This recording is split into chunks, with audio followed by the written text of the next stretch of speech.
안녕하세요. 오늘은 좀 아찔한 사례를 가지고 왔습니다. 건설 현장에서 떨어진 철근에 복부가 관통된 50대 남성 환자 사례인데요. 특별히 응급구조학과 학생이신 청취자분을 위해 저희가 받은 이 사례 시나리오랑 또 분석 자료를 좀 깊이 파헤쳐 보려고 합니다.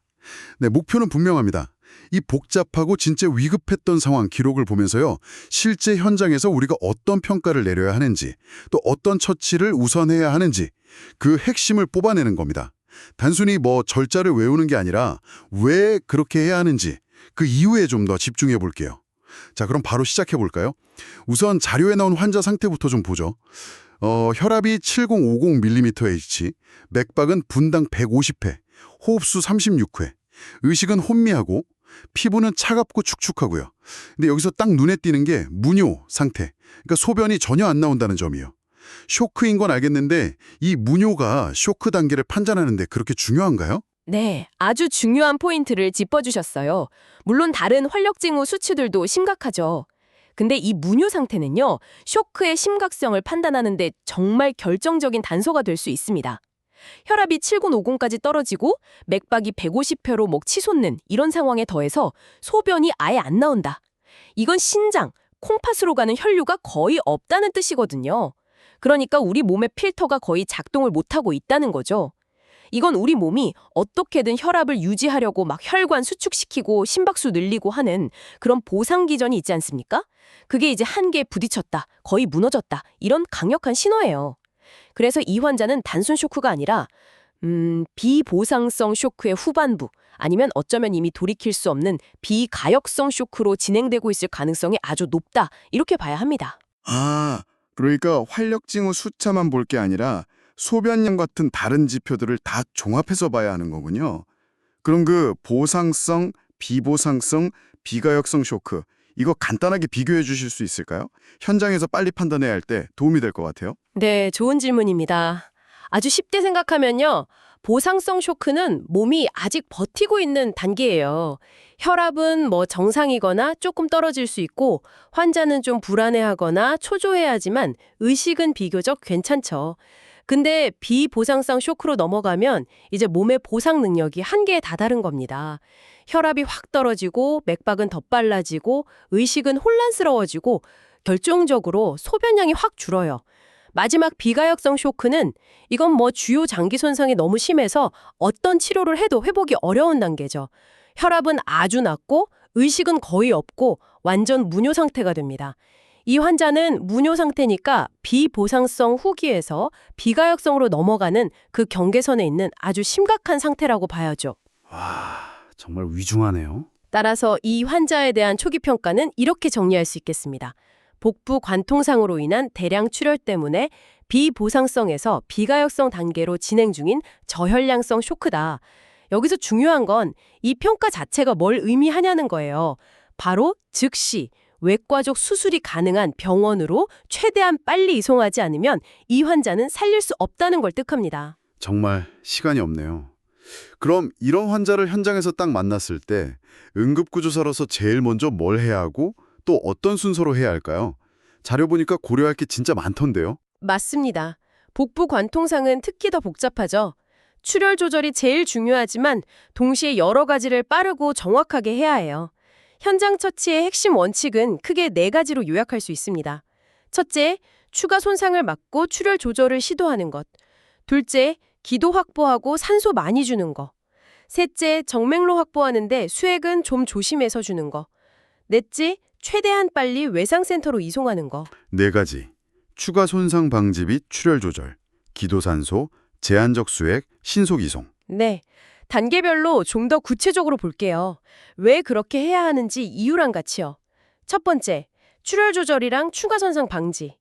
여기서 진짜 중요한 거, 현장에서 절대 실수하면 안 되는 게 뭐냐면요. 복부에 박힌 철근, 그 관통물 있죠? 절대 뽑으려고 하면 안 됩니다. 절대 뽑으면 안 된다고요? 네, 절대 안 됩니다. 그게 어떻게 보면 지금 구멍을 막아주는 막의 역할을 하고 있을 수 있어요.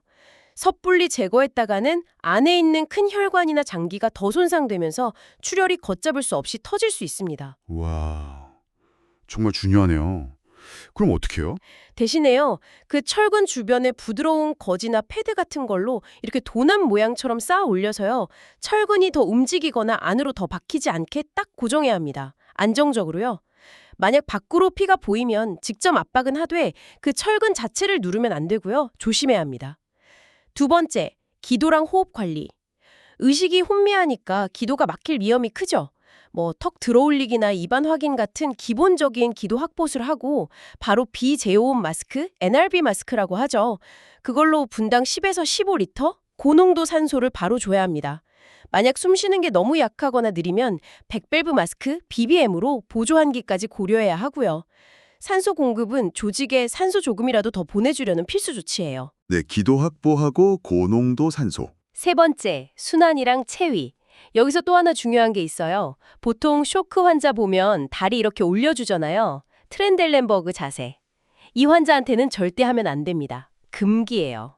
아, 다리 올리면 안 돼요? 왜죠? 쇼크인데. 복부 관동상 환자는 다리를 올리면 배 안의 압력, 복강 내 압력이 올라가요. 그게 오히려 내부 장기 손상이나 출혈을 더 심하게 만들 수 있습니다. 그래서 그냥 평평하게 눕힌 자세, 앙와위 수파인 포지션을 유지하는 게 원칙입니다. 와, 이것도 진짜 중요하네요. 관통체 안 빼는 거랑 다리 안 올리는 거. 네, 그리고 네 번째가 정맥로 확보랑 수행요법인데요. 혈압이 더 떨어지기 전에 가능하면 빨리 굵은 바늘, 16지 이하로 양쪽 팔에 정맥로를 잡는 게 좋아요. 근데 여기서 핵심, 수액은 제한적으로 줘야 한다는 겁니다. 제한적이요? 네, 생리식염수나 하트만 용액, LR 같은 등장성 수액을 한 250에서 500ml 정도만 천천히 주면서 환자 반응, 특히 혈압 변화를 봐야 해요. 목표 혈압은 수축기 혈압 80에서 90mmHg 정도고요. 이 얘기는 조금 이따가 더 자세히 할게요. 네, 알겠습니다. 마지막 다섯 번째는 신속 이송입니다. 이 모든 처치는 현장에서 최소화해야 해요. 시간을 끌면 안 됩니다. 결국 이 환자는 수술로 피를 먹게 해야 살 수 있거든요. 그러니까 최대한 빨리 수술 가능한 외상센터로 이송하는 게 생존의 열쇠입니다. 현장 목표 체류 시간은 10분 이내. 골든타임 안에 가야죠. 현장에서 뭔가 많이 하려고 하는 스테이 앤 플레이가 아니라 일단 싣고 빨리 가는 로드 앤 고 전략이 필요한 상황입니다. 와, 정말 중요한 내용들이 쏟아졌네요. 특히 관통체 절대 빼지 마라. 쇼크인데도 다리 올리지 마라. 그리고 혈압 낮은데도 수액은 제한적으로 줘라. 응급구조학 배우는 학생들 입장에서는 이건 정말 꼭 기억해야 할 핵심 포인트들 같습니다.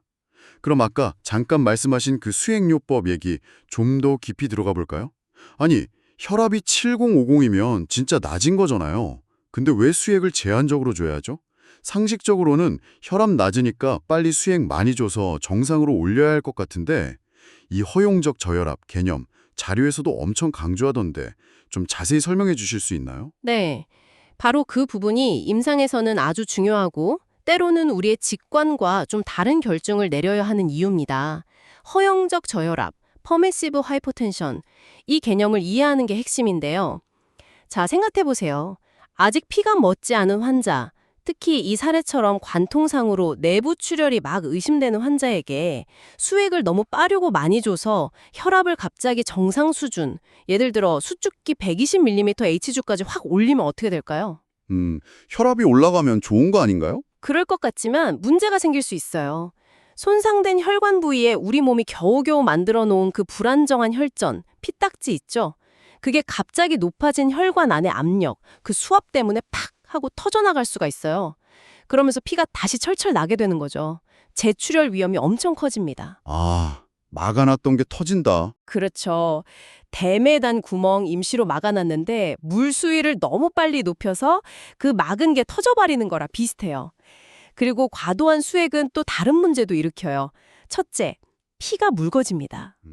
혈액량이 늘어나는 게 아니라 혈액 속의 적혈구나 혈소판, 또 피를 굳게 하는 응고인자들의 농도가 낮아지는 거예요. 그럼 어떻게 되겠어요? 당연히 피가 잘 안 굳겠죠. 이걸 희석성 응고병증이라고 합니다. 출혈이 더 심해지는 거죠. 아, 희석돼서 응고가 안 된다. 둘째, 보통 수액은 상온 상태잖아요. 차가운 수액이 대량으로 몸에 들어가면 환자 체온이 떨어집니다. 저체온증이 와요. 근데 체온이 낮아지면요, 혈액 응고 과정 자체가 제대로 작동을 못해요. 와, 이것저것 문제가 많네요. 네. 그래서 최종적으로 수술실 가서 외과적으로 확실하게 지혈하기 전까지는요, 뇌나 심장 같은 아주 중요한 장기에 최소한의 피만 돌게 할 수 있는 정도의 혈압, 즉 수축기 혈압 80에서 90mm Hg 정도를 목표로 하는 겁니다. 혈압을 정상으로 만드는 게 목표가 아니에요. 더 큰 출혈을 일으키지 않으면서 환자가 수술 받을 때까지 생존하게 버텨주는 게 목표인 거죠. 이게 바로 허용적 저혈압 전략의 핵심입니다. 아하, 그러니까 혈압을 무작정 올리는 게 좋은 게 아니라 오히려 재출혈이나 다른 합병증 위험을 고려해서 전략적으로 약간 낮은 혈압을 유지하는 거군요. 와, 이건 정말 중요한 개념인데요. 근데 만약에요, 이 환자가 머리도 다친 것 같으면 어떡하죠? 뭐 넘어지면서 부딪혔을 수도 있잖아요. 아주 예리하고 중요한 지적입니다. 예외 상황이죠. 만약 이 환자가 철근을 맞고 넘어지면서 머리를 부딪혔거나 다른 여러 정황상 외상성 뇌손상, TBI가 강력히 의심된다면 얘기가 완전히 달라집니다. 뇌는 혈압이 너무 낮으면 뇌로 피가 가는 압력, 즉 뇌 관료압이 부족해져서 심각한 손상을 입을 수 있거든요. 그래서 TBI가 의심될 때는 뇌 관료를 유지하기 위해서 목표 수축기 혈압을 SBP 100mmHg 혹은 110mmHg 이상으로 더 높게 잡아야 합니다. 와, 그럼 판단이 더 어려워지겠네요. 그렇죠. 이런 복합 손상 상황에서는 현장 판단이 정말 어려워집니다. 그래서 환자 상태를 계속 면밀히 봐야 하는 거고요. 수행요법 시 주의할 점을 다시 정리하면요. 반드시 등장성 용액, 그러니까 생리식염수나 하트만 용액을 쓰고 한 번에 250, 500ml 정도 소량씩 주면서 환자 반응, 즉 혈압, 맥박, 의식 상태 변화를 계속 확인해야 합니다. 근데 만약에요, 수액을 주는데도 혈압이 전혀 안 오르거나 오히려 계속 떨어진다. 그건 뭘 의미할까요? 출혈이 너무 심하다는 뜻인가요? 맞습니다. 그건 이미 출혈량이 너무 많아서 수액만으로는 감당이 안 된다는 뜻이에요. 그때는 정말 가능한 한 빨리 수혈과 수술 쪽 지혈이 필요하다는 강력한 신호로 받아들여야 합니다. 허용적 저혈압 개념이랑 또 TBI 예외 상황까지.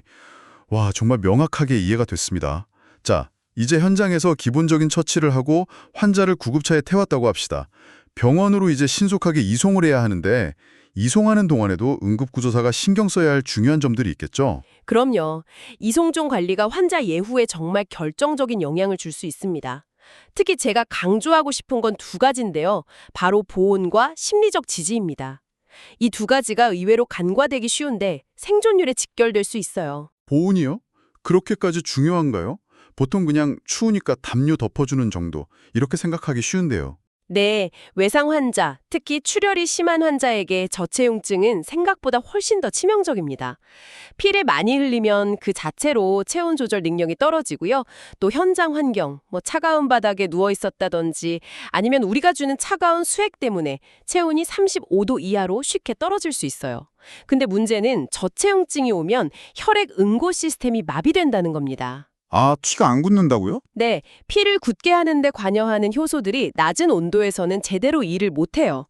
게다가 저체온증은 조직에 산소를 제대로 못 쓰게 만들어서 대사성 산증을 악화시키고 이 산증은 또다시 응고장애를 더 심하게 만듭니다. 이 세 가지, 즉 저체온증, 하이퍼터미아, 응고장애, 코아귤라프시, 산증, 애시도시스가 서로 막 악영향을 주면서 악순환의 고리를 만들어요. 이걸 죽음의 삼각고리, 데스트라이아드라고 부릅니다. 죽음의 삼각고리. 와, 이름만 들어도 진짜 무섭네요. 그렇죠. 이 고리를 끊지 못하면 환자는 결국 사망에 이를 수 있습니다. 그래서 보온이 정말 중요한 거예요. 그럼 구체적으로 어떻게 보온을 해야 효과적일까요? 우선 환자가 젖은 옷을 입고 있다면 빨리 제거하고 마른 담요나 아니면 응급용 특수 보온포 같은 걸로 머리부터 발끝까지 완전히 감싸야 합니다. 빈틈없이요. 구급차 안에서는 히터를 강하게 틀어서 실내 온도를 높여야 하고요.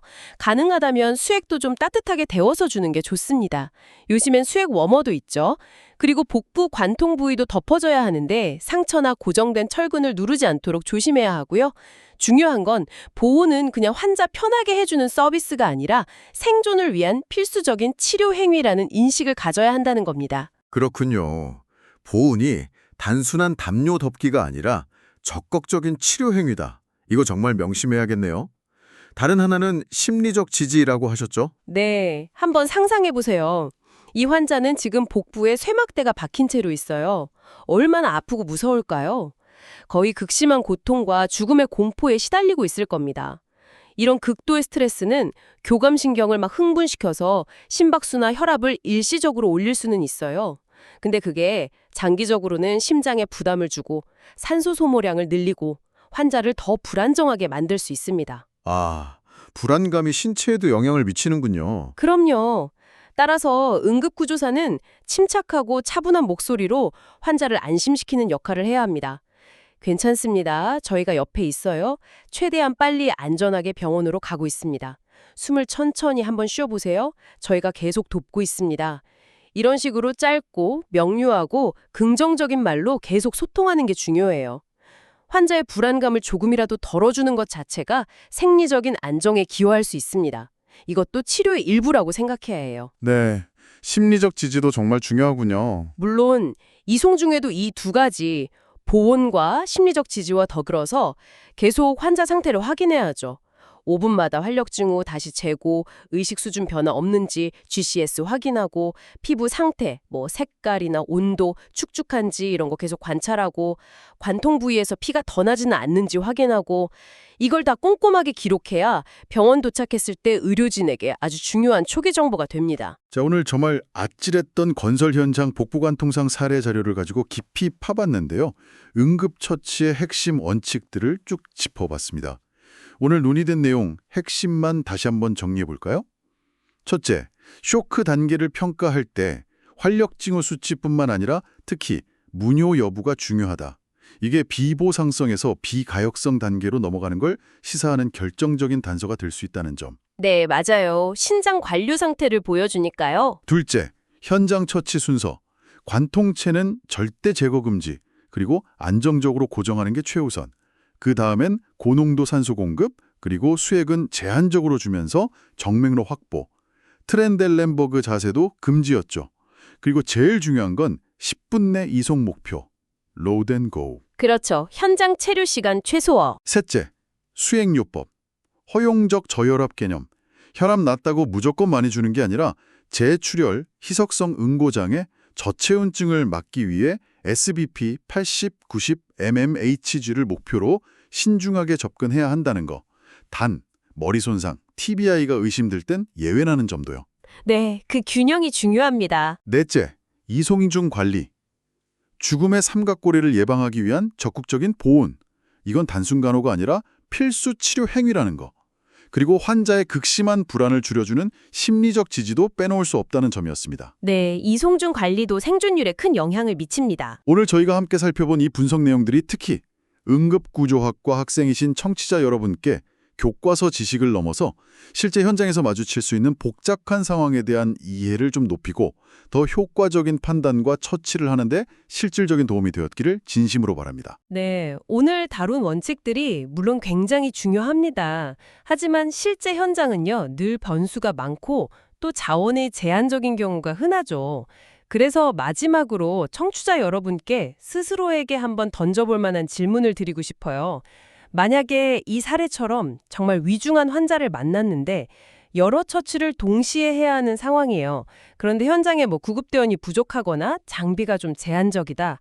이럴 때 여러분은 어떤 기준으로 처치의 우선순위를 실시간으로 조정하시겠습니까?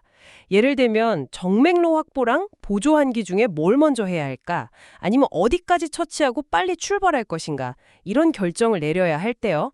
또 하나는 환자가 너무 아파서 막 극심한 통증을 호소할 때 진통제 사용을 고려해 볼 수 있겠죠. 근데 이게 또 환자의 혈압이나 의식 수준에 영향을 줄 수 있단 말이에요. 그러면 이 고통 완화와 환자의 생리적 안정 유지 사이에서 어떤 고민을 하게 될까? 나라면 어떤 선택을 내릴까? 이런 실질적인 고민들을 미리 한번 깊이 해보시는 게 여러분이 앞으로 훌륭한 응급구조사로 성장하는데 아주 큰 밑거름이 될 거라고 생각합니다. 네, 자원의 한계 속에서 우선순위를 정해야 하고 또 윤리적인 딜레마까지 마주해야 하고 현장은 정말 끊임없는 판단의 연속이겠네요. 오늘 저희의 분석이 청취자 여러분의 학습의 깊이를 더하고 또 더 많은 질문과 성찰의 기회를 제공했기를 바랍니다. 다음에 또 유익하고 흥미로운 자료 분석으로 찾아뵙겠습니다. 감사합니다.